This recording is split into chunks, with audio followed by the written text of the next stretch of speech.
Hello friends, welcome to my YouTube channel JDS GK classes. साथियों, जैसा कि हमने अनाउंसमेंट किया था कि अब रेलवे की बैच आपके इस चैनल के ऊपर चलेगी, तो मैं 3 से 4 दिन तक इसी चीज़ पे लगातार काम किया हूँ। अब आपके लिए डेली आपको क्लास ये कंटिन्यू होगा रेलवे के सभी एग्ज़ामों के लिए, चाहे आप रेलवे आरपीएफ कांस्टेबल की तैयारी कर रहे हों, या रेलवे एनटीपीसी की, या रेलवे ग्रुप डी की। अब ये 3 नए बैचेस आपको इस चैनल पे देखने को मिलेंगे डेली। इसके साथ साथ अगर जो नेक्स्ट एग्ज़ाम के लिए और जो एग्ज़ाम्स हैं आपके, उनके लिए भी चर्चा चल रही है।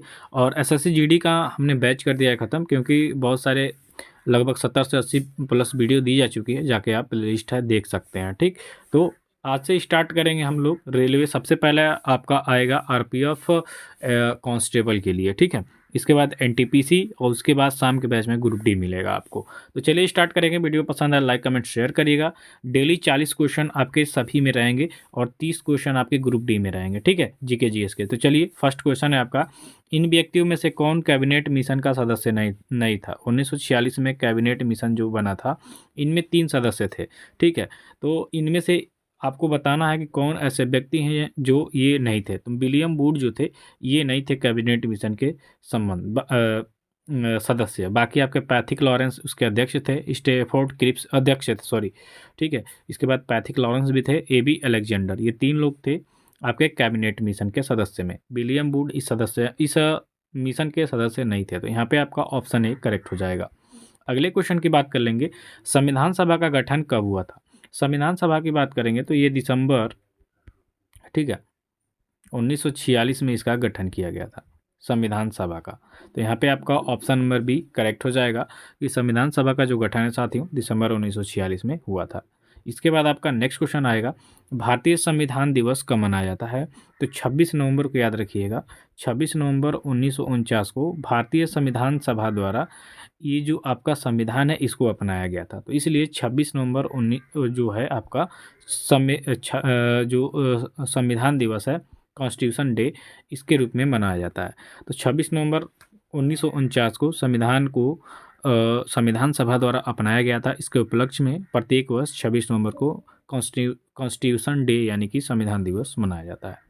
नेक्स्ट क्वेश्चन आपका आएगा, संविधान सभा की प्रांतीय संविधान समिति का अध्यक्ष कौन था? ये इट्स इम्पॉर्टेंट क्वेश्चन, इसको आप ध्यान देंगे। संविधान सभा की जो प्रांतीय संविधान समिति के अध्यक्ष थे साथियों, ये थे आपके सरदार वल्लभ भाई पटेल जी।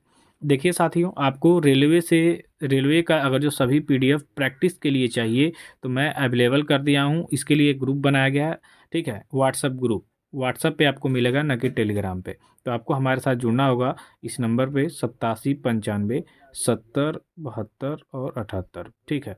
इस पे आपको जुड़ना होगा। इस पे मैं फ्री चैट भी कर दूंगा, इसमें आप जुड़िएगा। आपको रेलवे का फ्री में पीडीएफ भी मिलेगा प्रैक्टिस करने के लिए, और जो हमारे साथ जुड़ेंगे अपना तैयारी बेस्ट करने के लिए जुड़ेंगे, ठीक है। तो आप इस नंबर पे कांटेक्ट करिएगा। अपना हाई करके अपना नाम बताना है, और बताना है कि आपको रेलवे की किस बैच का पीडीएफ चाहिए, ठीक है। तो चलिए, ये चीज़ मैं आपके लिए नया लेके आया हूँ, अवेलेबल करा रहा हूँ साथियों, ताकि आप लोग के साथ संबंध हमारा बढ़िया बना रहे, और क्वेश्चन से रिलेटेड या एग्ज़ाम से रिलेटेड जो भी चर्चाएं हों वहाँ पे होती रहें, ठीक है। अगला क्वेश्चन की तरफ चलेंगे कि भारत के संविधान में उद्देशिका का जो विचार है, ये किस देश के संविधान से लिया गया है? तो भारत के संविधान में उद्देशिका का जो विचार है साथियों, ये आपका लिया गया है यूएसए के संविधान से। यूएसए मतलब यूनाइटेड नेशन अमेरिका, ठीक है, यूनाइटेड नेशन ऑफ अमेरिका, संयुक्त राष्ट्र संघ के द्वारा। तो यहाँ पे आपका ऑप्शन नंबर बी हो जाएगा। नेक्स्ट करिएगा, निम्नलिखित में से कौन सी एक उष्मा की इकाई नहीं है? उष्मा की इकाई इसमें से एक नहीं होगी, कौन? तो यहाँ पे उष्मा की इकाई नहीं होगी वाट, ठीक है। ये वाट आपके उष्मा की इकाई नहीं होगी। बाकी किलो जूल, किलो कैलोरी और कैलोरी, ये उष्मा की इकाई हैं, ठीक है। तो ऑप्शन नंबर ए इसका करेक्ट हो जाएगा। ध्वनि की तीव्रता को मापने वाला यंत्र यहाँ पे आपको बताना है। ये क्वेश्चन आपके आया था बिहार पीसीएस में शायद आया था, या यूपीपी कांस्टेबल में आया था। तो ध्वनि की तीव्रता को मापने वाला यंत्र जो होगा आपका ऑडियोमीटर हो जाएगा। यहाँ पे आपका ऑप्शन नंबर सी बिल्कुल करेक्ट आंसर हो जाएगा। ऑडियोमीटर के द्वारा ध्वनि की तीव्रता को मापा जाता है।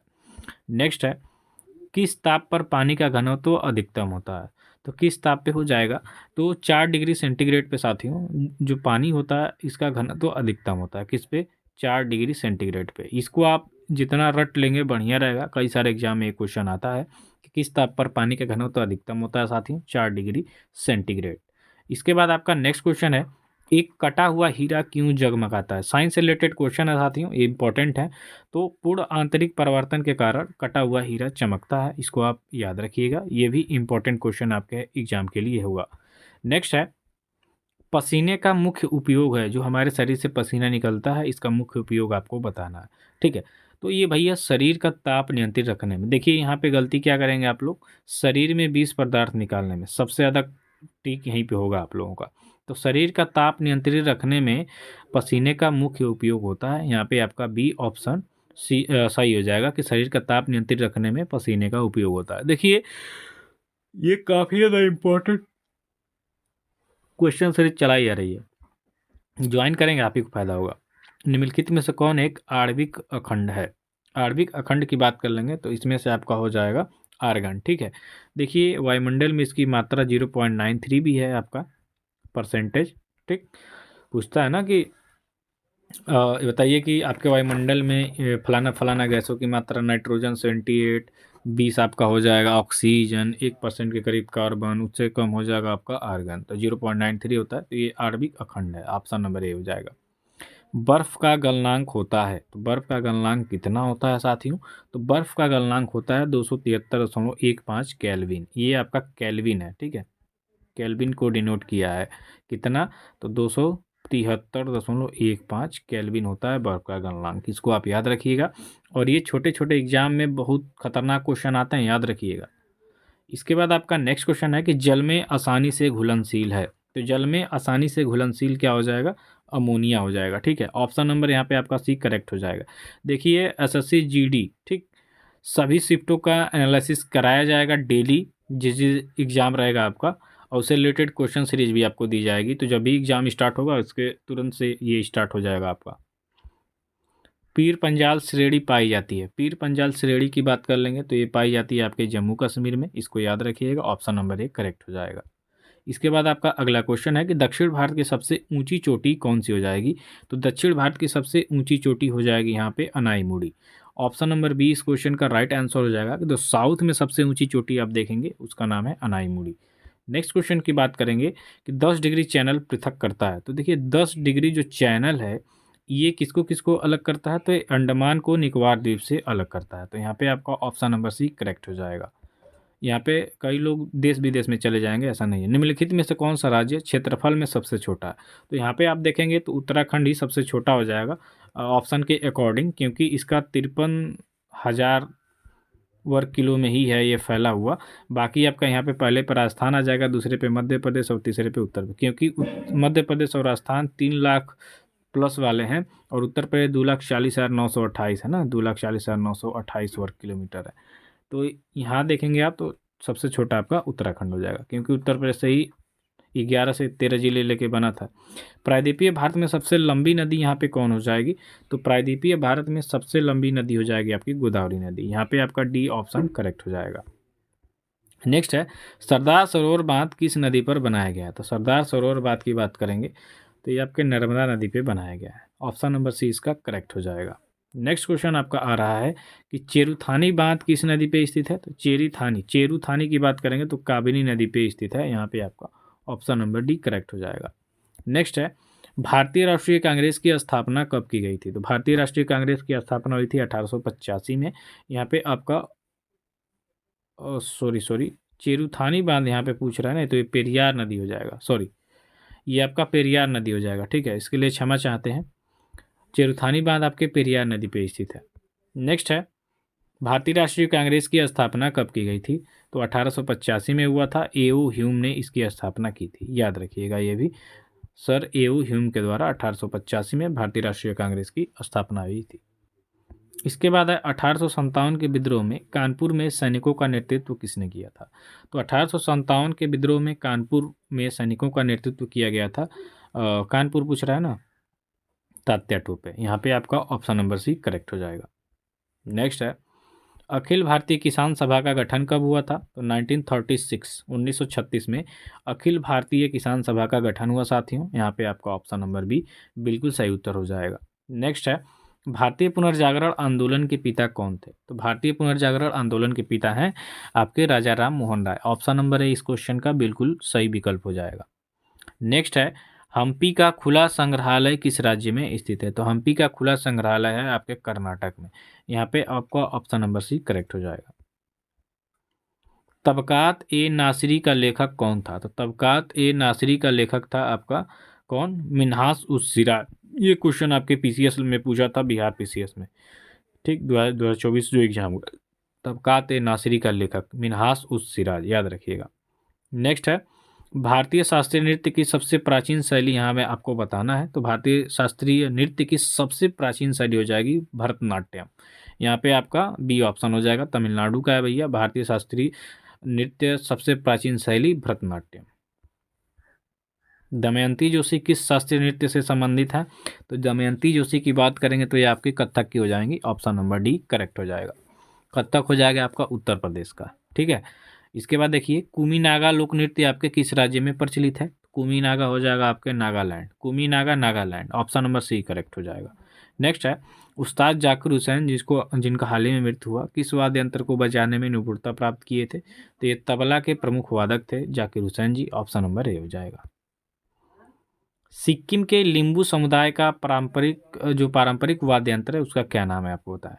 तो छयाप ब्रुंग, ठीक है। सिक्किम के जो लिम्बू समुदाय का पारंपरिक वाद्य यंत्र है इसका नाम है छयाप ब्रुंग। बी ऑप्शन करेक्ट हो जाएगा। इसके बाद है, मशहूर पेंटिंग हंस दमयंती के चित्रकार कौन थे? तो मशहूर पेंटिंग हंस दमयंती, इसके चित्रकार की बात करेंगे तो राजा रवि वर्मा थे। यहाँ पे आपका ऑप्शन नंबर सी करेक्ट हो जाएगा। ओके, नेक्स्ट क्वेश्चन देखेंगे।